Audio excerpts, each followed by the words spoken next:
I sat down and had my first calm and rational conversation about the Los Angeles Chargers. Chaotic and Armageddon-like offseason. I'm kidding, but that's how the internet is reacting. Like, the Chargers are falling apart. They're having one of the best off seasons in franchise history, and I'm going to talk about that more in this video. Because we discussed my Los Angeles Chargers on the next stop of the Free Agent Podcast Tour. I announced last week that I'll be going on as many small to medium sports podcasts this offseason as I possibly can. And I'm bringing you guys all of the best clips from each interview right here to the NFLMike channel. So if you like content like this and you're an NFL fan, please like the video to tell me. Also, 95% of the people watching this video are not subscribed to the channel. What are you doing? Subscribe, turn on notifications so you can be here next time. Today I'm going on the Benjamin Cure Show. He has worked in the industry as a reporter since literally being a little kid. So when he had me on the podcast, being the experienced, great reporter that Ben is, you had to ask about my Chargers.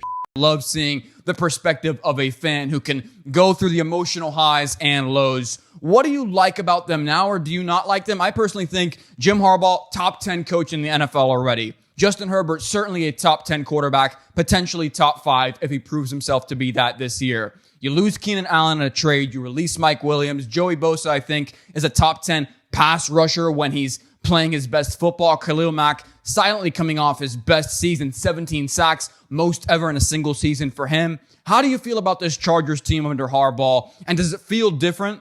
Definitely feels different. I don't know if you see my setup. It's been a little chaotic the last couple days here, throwing a few fits, but I'm starting to get over it. I'm starting to recover a little bit. But I'm pumped. I'm pumped now. That it sucks that we're losing these players, but it feels like a Band-Aid that was needing to be ripped off. The previous staff really put the Chargers in this situation. There's nothing really that Harbaugh or Joe Ortiz can do if they legitimately want to install their vision on this team, other than ask these guys to take a pay cut, because now they're not as valuable to Harbaugh as they were Tom Telesco, or let's get that cap relief and let's get some guys in here that are valuable to this scheme. The thing that's so tough with Keenan Allen is that Keenan Allen is coming off of his career best year. If you look at the game averages, it's absolutely nuts at his age. He shouldn't have done that, but he did. So how can you go to a guy at this point in his career, at this age in his career, with everything he's done for the franchise already, and expect him to say, yeah, sure, I'll take $7 million less? I don't think Chargers fans realize how much Joey Bosa took a pay cut. Joey Bosa took 33% of his contract off, and I'm sure that they were asking Keenan Allen to do a similar thing. I don't blame Keenan at all for wanting the trade, and I don't blame Harbaugh and Ortiz for making it happen and getting something for Keenan instead of just having to outright cut him. It's a tough situation, but the more and more that I'm living with it, the more and more I'm seeing the vision. They're going to be a offense that is way more balanced. We're going to see a better rushing attack in LA this year, and they're focused on keeping that defense built. They're not going to let this defense completely come crashing down. They want Herbert and this rushing attack to have a defense next year, because I'm sorry to all the Charger haters, the Raiders, Broncos, and Chiefs fans out there that have been messaging me. We are not rebuilding. I don't consider a team rebuilding unless they trade their quarterback.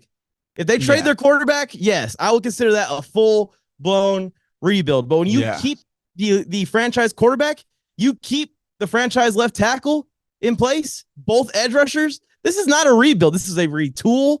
They had to get some cap relief. You lose Mike Williams, you lose Keenan Allen, but you're shifting to run the ball more anyways, and you have the 5th pick in the draft. And you picked a receiver in the first round last year. I know the rookie year was bad, but I want everyone, I challenge everyone who's listening to this to go look up how Mike Williams did his rookie year. Because y'all are all telling me that this Mike Williams loss is going to collapse the offense, but also telling me that QJ can't bounce back.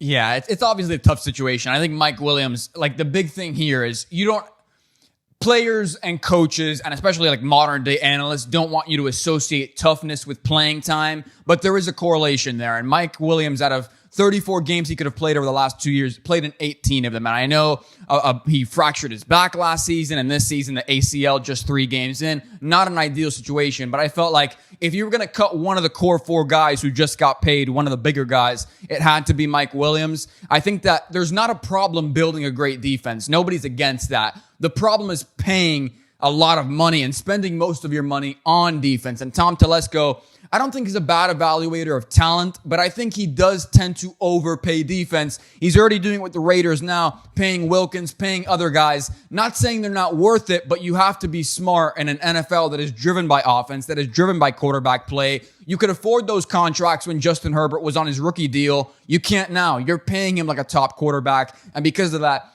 there have to be cuts made elsewhere. So I totally get where you're coming from there. As I stated, the Chargers are thin at wide receiver, yes.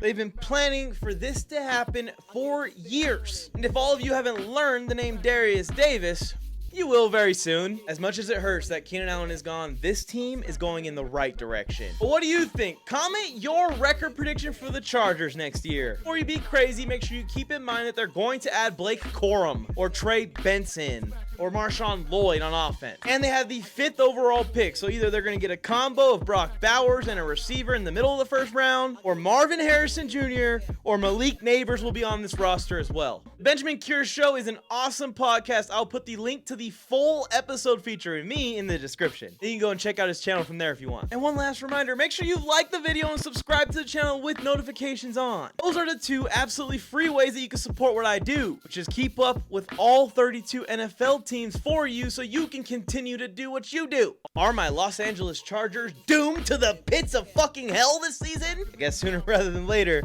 the ball won't lie. Thank you for tuning in to another NFL Mike Bang. Let's keep this train rolling. Check out one of my next videos. Head to the NFL Mike channel, binge watch some shorts, or just go and do whatever you want to do next. But before you go, don't forget to subscribe and like the video.